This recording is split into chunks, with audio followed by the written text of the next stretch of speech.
Hoje a gente vai tratar de um assunto que é angustiante para muitas famílias. Como é que eu distraio esse idoso? Como é que eu tiro este idoso ou essa pessoa que já está com um quadro de demência instalado de uma crise de raiva, uma crise de teimosia ou alguma coisa no comportamento dele que altere muito rapidamente. Mas antes de qualquer coisa, eu peço a vocês que se inscrevam no canal, ative o sininho e compartilhe esta apresentação para que mais pessoas tenham acesso e a gente possa disseminar os cuidados, que é uma coisa muito importante, tá? Bom, hoje tem muitos trabalhos que nos indicam como cuidar deste idoso, como distrair o idoso.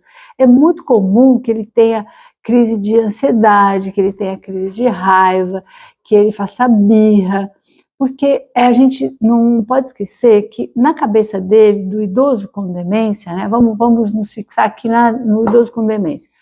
No idoso com demência, seja ela qualquer uma, Alzheimer, Lewy, qualquer uma delas, ele desconhece aonde ele está, ele desconhece quem está cuidando dele.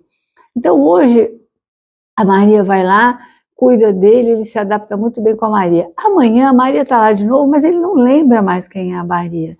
E aí esse dia ele não está muito bem, ele não dorme muito bem, e ele começa a fazer crise de birra, ele começa a ter crises nervosas, ele começa a não querer comer, não querer tomar banho, às vezes ele é agressivo, ele belisca, ele bate.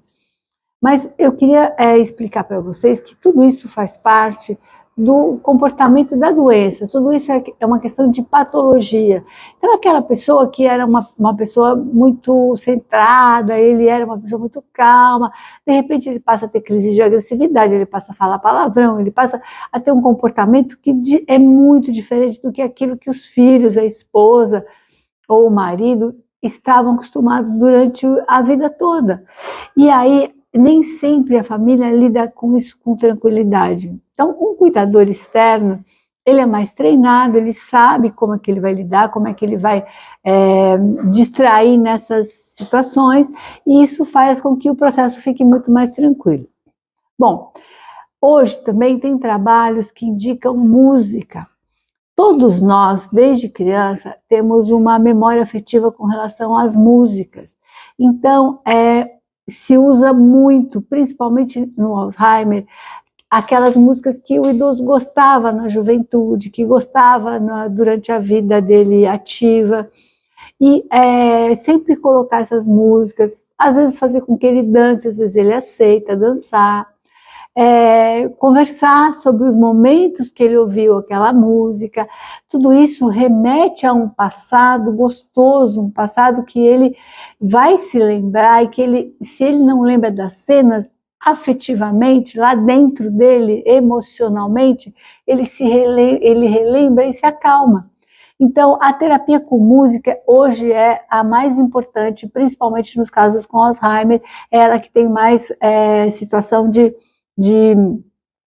dar certo, né? Ela está aí no prognóstico bom para dar certo, para acalmar nessas crises de ansiedade.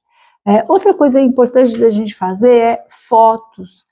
É importante a gente fazer um álbum de fotos, com todas as fotos dos filhos pequenos, depois dos filhos crescendo, os netos, a esposa, fotos do casamento. E existe também uma outra situação de criar junto com esse idoso um livro da vida dele.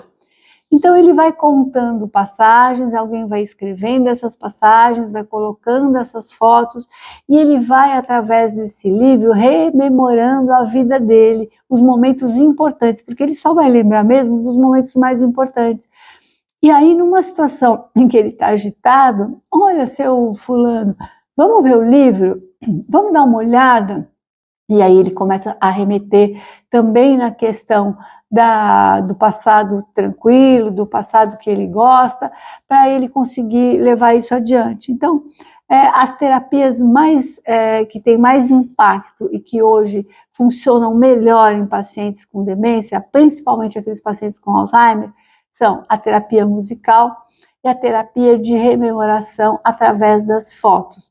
A criação do livro ela é opcional, mas Na maioria dos casos, ela é bastante efetiva, ajuda muito nas crises de ansiedade e ajuda principalmente desse idoso rememorar e relembrar a vida pregressa dele, em que ele foi feliz, e a família dele. Tá bom? Até a próxima.